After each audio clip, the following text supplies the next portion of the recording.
Hello, everyone. What a pleasure to be here. This launch has a personal significance for me because I've been working with Jeremy and Peace One Day for 11 years now. And it's been an extraordinary journey made up of incredible moments, none more so than actually being here today in this wonderful building, launching what I believe is going to be a groundbreaking piece of technology, one that empowers the individual to become instrumental in creating a more peaceful, equitable, and sustainable world.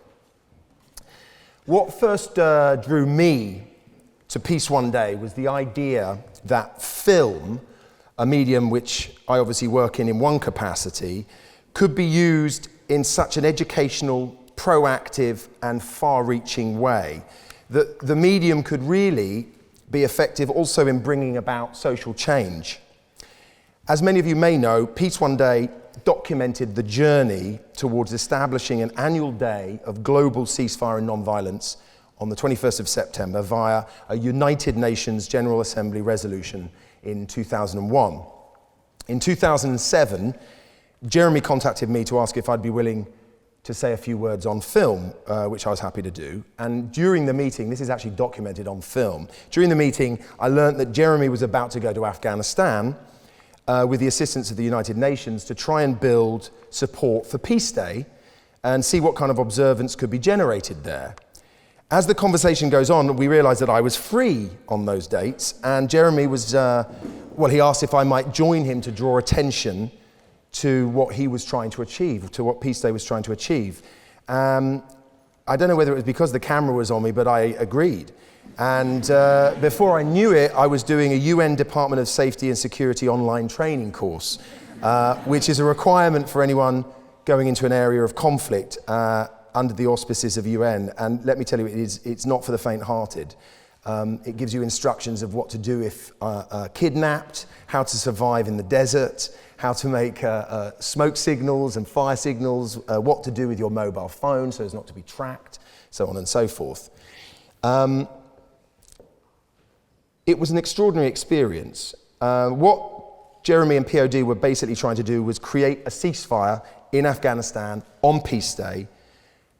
And the question obviously is, where do you start with something like that? Well, it was necessary to make contact with and meet, wherever possible, all parties to the conflict in the region. So we met with United Nations officials, leaders from ISAF, the NATO security mission in Afghanistan, the Afghan government, eventually meeting President Hamid Karzai. We also met with tribal leaders, local mullahs, aid workers, people doing the most incredible work. We went into schools, met with teachers, young people. This, don't forget, was a generation who only knew war. I remember meeting one little boy who not only didn't know how old he was, but literally had no understanding of what the word peace meant. He couldn't imagine what a peaceful world looked like. He didn't actually understand the word. So all the time we were raising awareness and building popular support for a cessation of hostilities for the up-and-coming Peace Day, 21st September 2007. Part of building the case was hearing from humanitarian organizations what they could do practically if Peace Day were to be observed, and it was clear that the potential was huge. So eventually, we received confirmation from the Afghan government and NATO that their forces would not fire unless fired upon for the duration of Peace Day. We held a joint press conference with the UN and finally received a letter by the World Health Organization from the head of the Islamic Emirate of Afghanistan Taliban movement, declaring that they would provide support to UNICEF local vaccinators on the day. So the Taliban got on board as well. And as a result of that, health workers were able to go into areas hitherto unreachable. And over 3 consecutive peace days, we were able to vaccinate 4.5 million children against polio. You can see this whole journey in Jeremy's film, The Day After Peace, which is available on Peace One Day YouTube channel, if you're interested. Over the years, Peace One Day has also held major music-driven awareness events in London at the Brixton Academy, the Royal Albert Hall, Wembley Arena, the O2 Arena. We've put on shows in Paris, in Derry, at the Peace Palace in The Hague. We've had performers like Sir Elton John, Annie Lennox, Lenny Kravitz, Cat Stevens, Peter Gabriel, John Legend, Kasabian, Youssou N'Dour, many, many others. And I've had the privilege to speak at a good number of those concerts. They've been amazing events. And then for Peace Day 2014, we had the opportunity to try and gain traction in the Democratic Republic of Congo. Our destination was Goma, Kivu province, in the far east of that country. Once again, we were there with the essential support of the UN. It's an extraordinarily beautiful place, but again, similar to Afghanistan, ravaged by decades of conflict, there largely over the control for mineral resources. Jeremy wanted to put the concert on, well, he wanted to put on a vast concert, and so managed, you're going to realize that Jeremy is not a man to say no to. He suggested that maybe they close Goma Airport so that we could do the concert on the airstrip, and they agreed.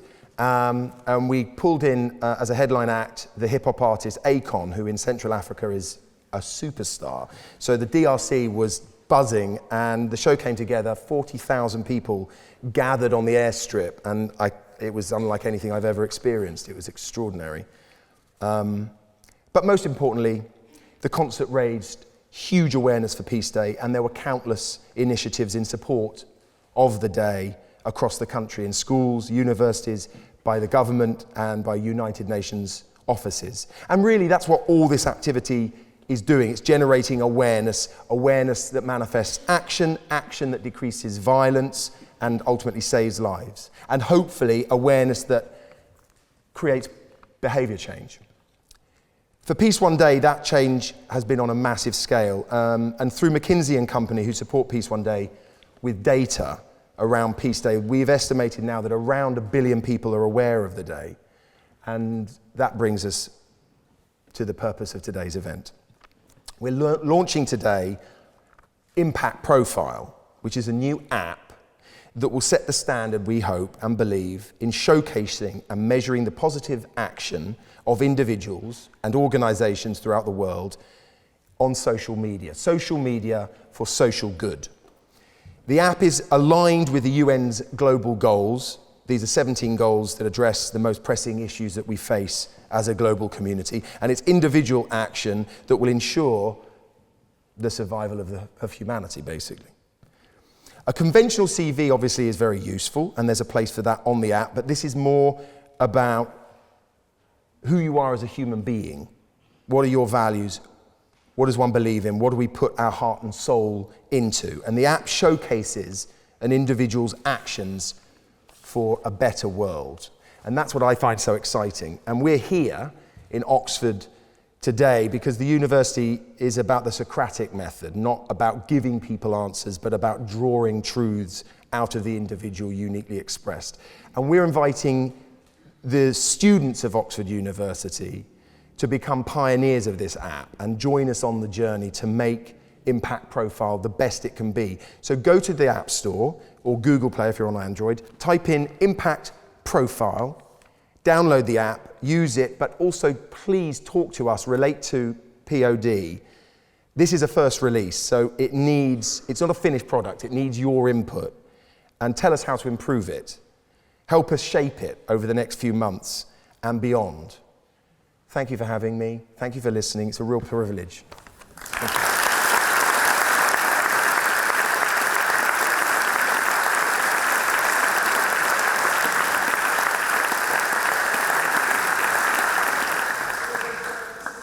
Well, thank you very much for those really insightful opening remarks. I want to follow up by asking you about those experiences you had in Afghanistan. The video and both of your comments have picked up the fact that despite all the conflict, you found real hope in the people there. You found optimism. You found a sense that peace could be achieved. Why is it that you think in the media our images of peace, our images of Afghanistan are such a desolate country with so much destruction? How can we show people that there is really a spirit of peace in countries like Afghanistan?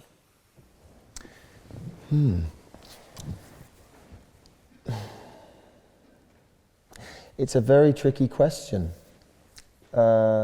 because you're lifting the lid on the media's obsession, it seems. I remember hearing what was it one of the journalists told us when we were there, if it bleeds, it leads. So, they're always going to go with a story, it seems, that covers the carnage or indeed the bloodshed, rightly perhaps, but what it doesn't necessarily always do is tell the full story. It also doesn't mean that you're following a story for a long period of time. You often get the impactful stories and not necessarily how the story then plays out. But you're absolutely right. The one thing that amazed me was this, first of all, this sense that I literally went with a backpack thinking that I was going to be sort of sleeping in a hammock under a bush, and dodging bullets. And of course, life carries on. That's what shocked me. There were curfews, and you had to be very cautious and follow the guidance of your UN security guides. But life just carried on. We were going to schools, and of course, it was full of school children, busily hoping to be educated on a daily basis. But the symbols of hope were exactly that, the sense that people just wanted to get on with life, their life. And one group of children, girls, who had all been shot at over a period of a month, continued to insist on going back to school, didn't they, with their injuries, but not bowing to the threats against their life, in order just to continue with what they believed in, this sense of hope that you say, which I think is in all of us. But quite how we equate that in the media, or how we follow those stories, is very hard to say. I mean, I think the work that these guys do is incredible, and in a way, sort of following an organisation like Peace One Day is perhaps a way forward, because you cover stories, I think, which do have hope in conflict zones, which are not necessarily what you're going to read in the media. Yeah, absolutely. I mean, I think the phrase that Jude used, I mean, if it bleeds, it leads, is tragic, really. When we see what we see on the television and in the news, and I think that Peace One Day wanted to use the camera in a really constructive, hopeful way. Could we document the creation of the first ever day of ceasefire and non-violence in this world, and kind of tell a story no matter what the end result was? If you don't get to the top of the mountain, it's not really about getting to the top, it's about the journey. And I think that it can be really constructive, and it can be really hopeful, and it can be really engaging. It doesn't have to be the kind of way that you mentioned in your question, and why that's happening. It's kind of a tragedy in many ways, because it's incredibly disempowering to so many people. Following on this issue about how the media portray conflict, obviously you guys have both been in DR Congo as well as Afghanistan, but the conflict in the Congo is something that isn't really discussed in the United Kingdom. People are not very aware of what's going on there. They're not aware of the international community's involvement. How can we as young people learn to focus more on the conflicts that are actually still going on, not just things that might be politically relevant to the UK? How does Peace One Day try and shine a light on places like DR Congo?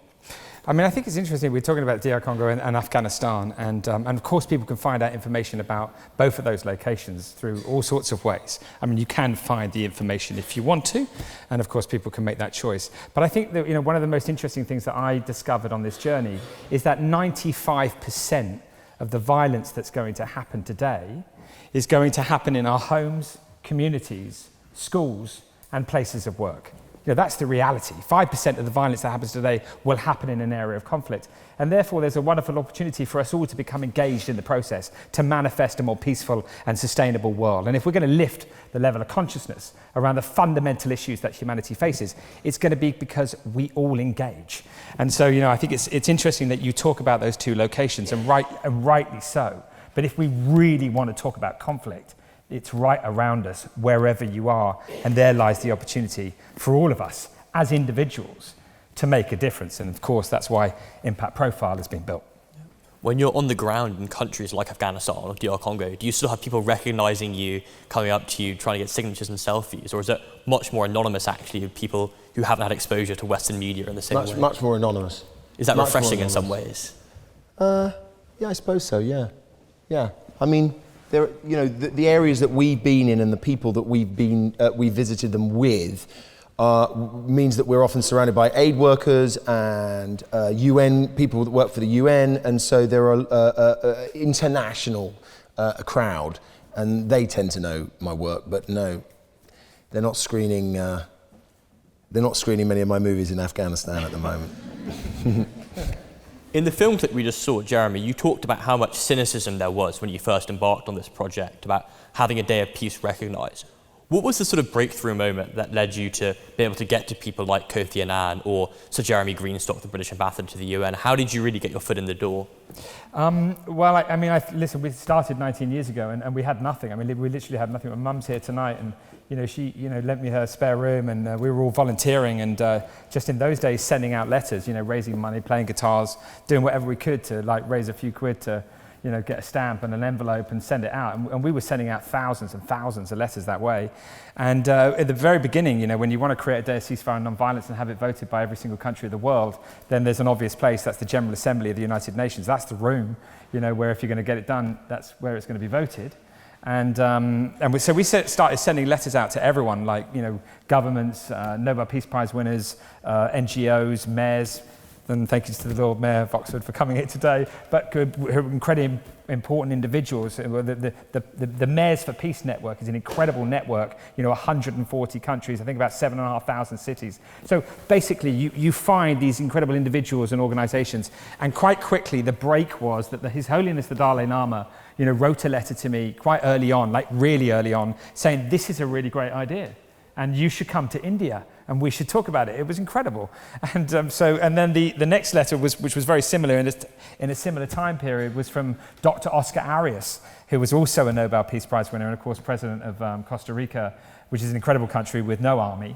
The meeting of His Holiness the Dalai Lama and his participation. I mean, I remember coming home and lots of people tell you incredible things and, I'm going to help you in this way and that way. But the Dalai Lama became very engaged. And I remember being copied in to 14 heads of state that he had written to, urging them to support. So it was individuals like that, but also, Jude's involvement. I mean, it's obvious to you, all of you here, his involvement. I mean, I think the risk that he's taken and the journeying that he's made, you were asking him of, people recognize him, and actually I think a lot more do than he actually mentioned. But I mean, it's extraordinary what you've done and where he's been with me. I mean, this isn't somebody standing on a step here in beautiful Oxford.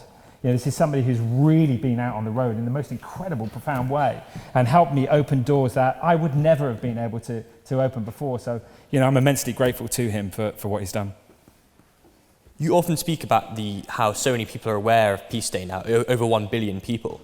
Was there a sort of moment where you realised that Peace Day had really made it? Is there a particular Peace Day that stands out to you as the one where you first had that huge critical awareness and engagement? Gosh. I mean, the Goma event was extraordinary just because of the... What's wonderful is when it's like that film, if you build the stadium, they will come. I mean, what was incredible was it seemed that they just sort of were pouring out of the mountains and the hills around to come and be a part of this positive day in a diary filled with hardship and hard work. They were really enthused by it, but that was also, let's not forget, that was new for them. That was the first time they were really aware of the day, weren't they? I think things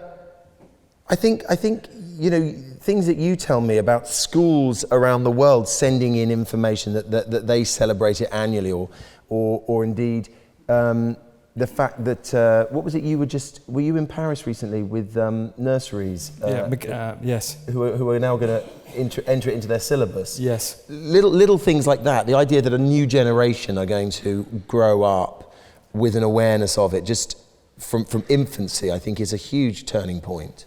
I think there was a couple of things. I mean, as Jude mentioned, the Goma scenario was extraordinary.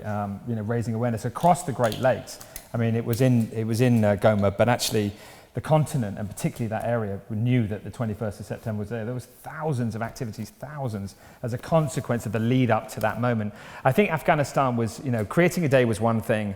The Taliban observing and 1 million children being vaccinated against polio, over 1 million actually, on that first one, was an extraordinary moment. But I think what has also been a real game changer is the measurement, and that measuring impact is why Impact Profile exists. And I hope that you will help us shape it and get it to exactly where we need it to be for future generations. But we went to McKinsey. I was sort of thinking, the Coca-Cola logo on the side of the motorway, that banner, somebody's put a price on that banner that you look at, an advert.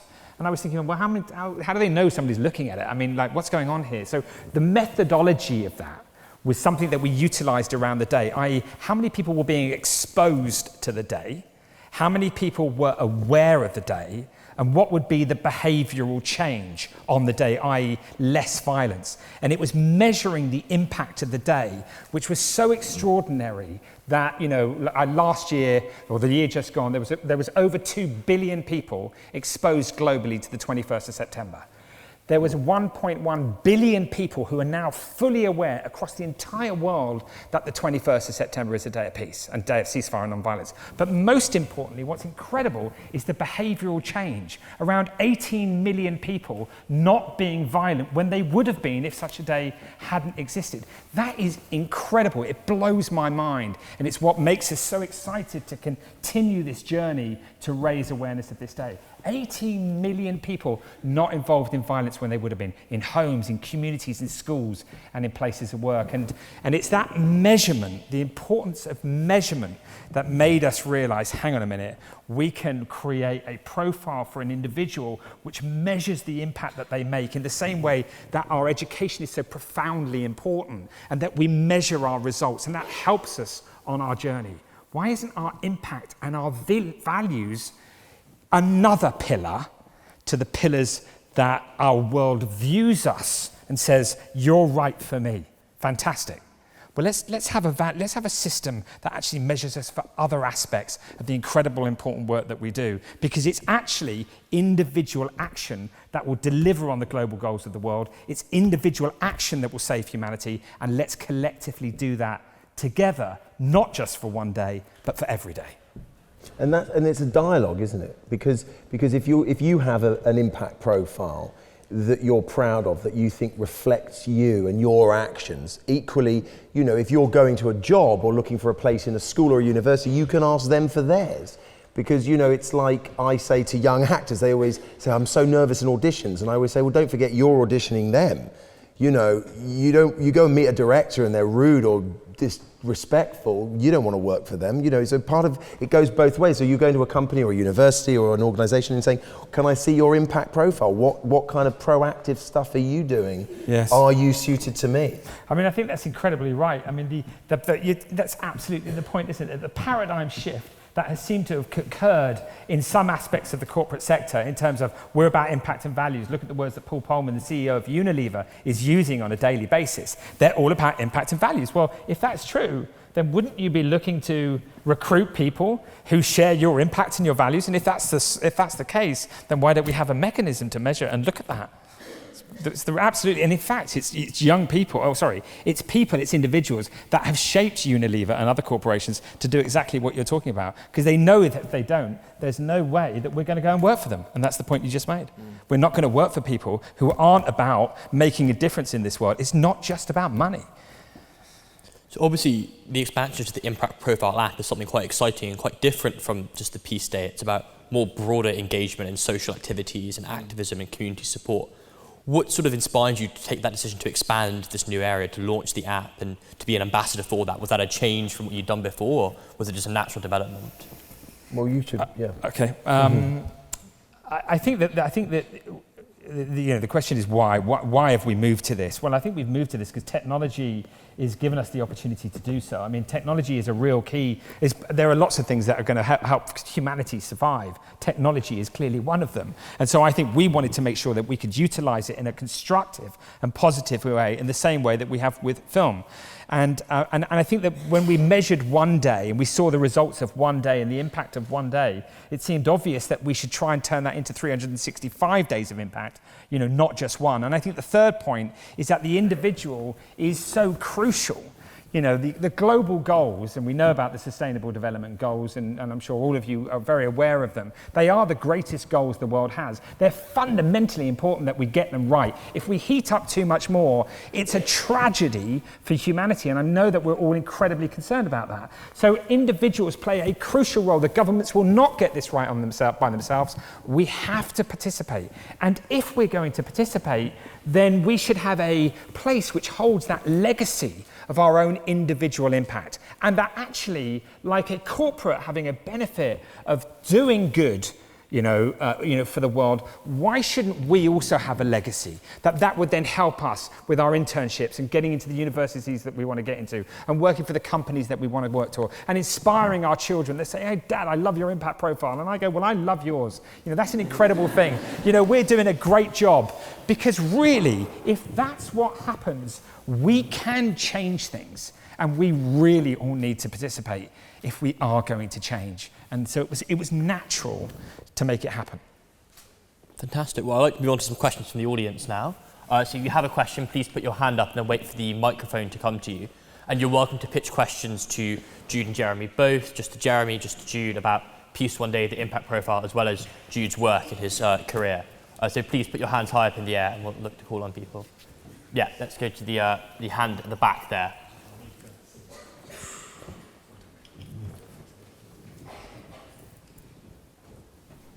Hi, thank you for coming to speak to us. So I'm really interested in this app and what you're putting forward. I just wondered, what are your long-term plans for the app and for the events that you're probably going to be putting on with Peace One Day? I think our long-term plans. Our long-term plans for the app are just to get it right. I mean, we're engaging here in Oxford, with this community. Very, very, it's a well thought out thought, and I'm delighted. I'm so grateful, to Stephen for hosting us and allowing us to do this today, but also to Calypso Nicolaides, the professor who's, sort of sponsoring this. Our idea was to come here and say to yourselves, look, would you help us shape this? This is an MVP. This is not a release. It's only happening in Oxford, specifically for the next 3 months. We want to get it right. We believe a profile for our impact and our values is right. It doesn't exist. It's not out there, and it's something that I hope you will agree with. And if you do, we would love you to download the app, to use it. There's lots of opportunities for things that you can do in Oxford. Hundreds of them, as well as inspirational content, and your profile sits in the middle. So the answer to your question is our plan is to get it right as a tool. We are not in a hurry. We are a non-profit organization, and we want to ask you, please, communicate with us and help us shape this for future generations to get a profiling system that will manifest impact on a scale never recorded before. Fantastic. Moving on to the next question. Yeah, let's go to the hand over at the front here. Yeah, thank you very much for this fascinating talk and introduction to the app. You talked about, the behavioral economics that this app achieves, basically that awareness leads to a reduction in violence. And you talked also about, the measuring of that with McKinsey. And I couldn't agree more that, once we measure the impact, that's when we, get more incentives, we get more people to, so to speak, invest and get involved. But I was wondering, how do you measure those qualitative returns, so to speak? How do you measure that, you have 18 million people whose behavior actually changed? What's your method, so to speak, for that? So are you asking specifically at this point about Peace Day? How did you measure that? So how do you get those answers? Okay, well, the software that we're using is looking at about 64 languages on a daily basis. So we're measuring anything that's ever mentioned around this day, and watching lots of communication, looking at all of the media, and you're measuring impressions. It's very technical, and the team at Peace One Day will work very hard for around 3 months after Peace Day to look at everything that's gone on globally. There's through social media, through the NGOs, through schools and universities, through the Mayor's Network, unions, sport, all sorts of it, and you collect it and collate it And that gives you a really good sense of what's going on in terms of a decrease of violence. And a great example, obviously, is in schools. We know of our resources being used in about 134 schools, 34 countries at the moment. And what a teacher will write and say to us is, look, we've just taken young people on a process through their poetry, literature, their art, their music, sport, whatever it might be, and they've led up to this day of peace. And on this day of peace, because they've been thinking about each other and caring and understanding that somebody being left out or bullied, that's violence, and we've got to stop those sorts of things. And the teacher writes to us and said, there's no bullying in our school, leading up to, during and after the day. So when you lead a young person on a process and explain what peace really is and that actually they can be a peacemaker themselves, it blows their minds. They love it and it's incredible. Fantastic, thank you. Thank you. Great, moving on to the next question now. Yeah, let's go right to the back, the woman in the very back row.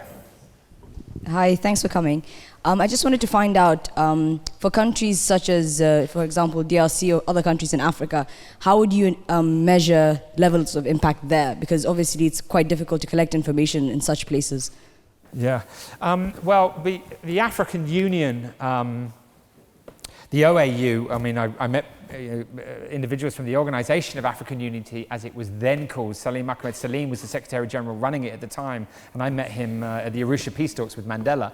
And we were engaging with the African Union quite early on to say, okay, look, your security advisors across the continent, can they keep a check on what's going on and give us information?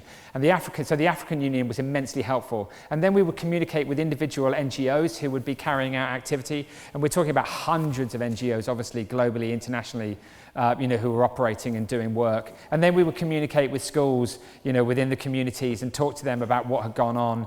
And then, of course, the faith movement. The faith movement, massive, absolutely massive engagement from interfaith across the entire world. So that was the way in which we were doing it. In Democratic Republic of Congo, Burundi, Rwanda, Uganda, where we spent a lot of time, working and raising awareness. Then, of course, we built great relationships. The UN system, the Department for Security and Safety, measures very accurately in all sorts of situations, and because there was engagement around that day, then we were able to get the best data we possibly could.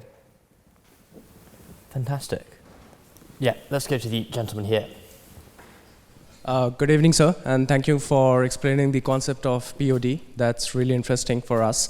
I wish to ask quickly a small thing, because often these aid programs or vaccination programs, they are associated with lots of constraints, such as, is this meant really for the objective that is meant to be, or are these people coming to map something else? So did you encounter such constraints, and how did you convince the people like Taliban and the other people on board to overcome this?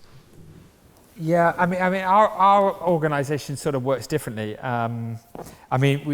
Effectively what we've done is create a day of peace, a day of ceasefire and non-violence as an opportunity for individuals and organisations, etc., to engage. And so we don't meet that sort of, we don't have that kind of a discussion, because we're not a kind of classic NGO taking donations, saying, okay, we're going over here to deliver on what it is we've told you we were going to do. We're not really operating in that way, so we don't meet those issues. It's very clear what POD does. It created a day, and it is trying to manifest as much awareness as we possibly can, because through awareness that generates action, and action saves lives. So we don't really meet the kind of thought that you've had personally. But it operates also as a sort of umbrella under which organisations like UNICEF, who have those relationships that you're talking about, can then act safely. You see what I mean? So UNICEF had the relationship with the communities in and around Afghanistan, have built up a relationship where the communities knew that their children were dying of polio, that they were one of the few countries, I think only 3 countries in the world that still have polio, that they had to have these annual vaccinations, otherwise they were going to lose a generation of kids. So that dialogue was underway. POD stepped in and created a day, or gave them the opportunity to sustain. They did. UNICEF could get in. Do you see what I mean? It was a sort of fellowship. Thank you, and thank you for explaining the platform and the integration. That really helps. Thank you so much. Great, moving on to the next question. Let's go to the woman in the front row right here. Okay, yeah. So my question is for Jude Law. My name is Chi. I wanted to find out, obviously, with your activities and engagement with the non-profit organizations, how you're able to balance basically the requirements or time with that you need for acting, and that for your organization, for the non-profit organizations. Well, I guess, I mean, just like any of us sort of balance, you know, different activities in our life. I've work, and there are often, sadly, occasions where Jeremy's doing something or is aware of, I'm aware that he and the company are about to go and do something, and I can't participate because I'm in another country, or I'm working, or I'm doing a play, which means I can't leave the country. So it's just a constant dialogue, really. And then there are windows of time when I'm not working. I think he probably thinks it's too constant. I'm forever ringing him up going, Jude, can you help me? But there are also periods where, you know, actors call it resting, or I call it being unemployed. And and that's usually when I'm working with him. No, but honestly, I also now find it genuinely the most rewarding thing in my life, you know, other than family and friends. It's like, I mean, I love my work, I really love my work, but there's something, well, you asked us earlier about what you get from going to or what you experience going to places of real conflict. You know, the hope that you find in people around the world is an incredible power, potent, you know, and I find it hugely rewarding, and also still rewarding because, as I said in my introduction, you know, I'm just intrigued about how film as a medium can have an impact, not just through storytelling, but also in this way through educating and changing lives, like positively. So I find time. Thank you. Fantastic. Moving on to the next question now. Yeah, let's go to the other woman in the front row, right across. I want to ask Jude as well. It seems like the thing that you do, in my mind, challenges the conception of an artist as somebody sensitive, somebody sitting in a room reading the books and preparing his roles. And so I was wondering, do you think in your experience with your colleagues, is everyone having the same activity that you do, or is it still you are an exception from the rule? In the acting world? Yeah, when, just in the world of artists, I would say. Yeah. Like I think there's an awareness in the arts that if you are handed this bizarre commodity called fame, that you've got to do something with it, positive, you know. I was talking about this earlier. John Lennon, I think, said something along the lines of, if you're going to stick a camera in my face, I'm going to say something worthwhile, not sell soap. And I think there's something really positive in that. It's an unusual thing. There's a part of me that always feels slightly uncomfortable. Jeremy and POD have never put me in a position where I just feel like this sort of famous face waving, going, I'm here, and cutting ribbon. Do you know what I mean? And that was never an interest of mine. I really wanted to be involved and participate and bring something positive. And I think that's just my own particular relationship with my participation in work outside of the arts. I think others, get involved, they get criticised. It's not, I mean, it always really upsets me when people are criticised for their, you know, I mean, the obvious one is Bono. Bono is constantly criticised for the work he does outside of being a rock star. I personally think it's phenomenal. I mean, he's incredibly actively involved in trying to do something positive for humankind, and uses and puts himself up there as a bit of a target, really. He actually once said to me, this is so sad, he didn't want to come and be in one of our concerts because he said, honestly, I will bring so much bad press, it's not worth it. Go to Sir Elton or whatever, you know, which I thought was terribly sad, but he continues to do it. Yeah, let's go to the hand on the aisle right there. Thank you very much for coming to speak to us today. During your talk, I had a chance to download the app and had a look around. I do really like the fact you can find things going on in the area and getting involved with events. But I'm just curious who you think the app might be for, because a lot of the people who I know in my community who do the most incredible work and make the most incredible difference are reluctant to share their stories, are reluctant to sort of posture publicly about the things that they do. And I just wonder, how can you make sure that the people who are posting, the people who are active on that, are people really making a difference, and this encourages action rather than just talking about action and talking about making things happen? Thank you. Well, I think that firstly, you can only see somebody's action if, of course, they want you to. It's of course your choice, so you can keep that completely private. And I think in the same way that you'd hold a diary of the things that go on in your life you might do, then I think that this is an opportunity for you to be able to do that. It's a legacy of the journey that you've taken, to do the beautiful things that you've described. And if that's private, then that's of course a person's choice. There are other opportunities that happen through life in terms of if you were to get into a university or go to a university where the university is asking young people more and more now. Your qualifications are obviously they're the fundamental pillar of life, aren't they? I mean, they're incredibly important to us, but, and therefore, but they will also say to you, well, what else? Let me find out a little bit more about you. What are you about? What are your values? What do you care about? What other things are going on? What contribution are you making, etc.? And in that instance, it becomes useful in the same way that LinkedIn is useful for me to have an understanding of what a person's about, the qualifications and the experiences, which then give me a position to be able to say, oh yeah, they really would be great for them to come and work at Peace one day and really helpful to us because of because of what I've read.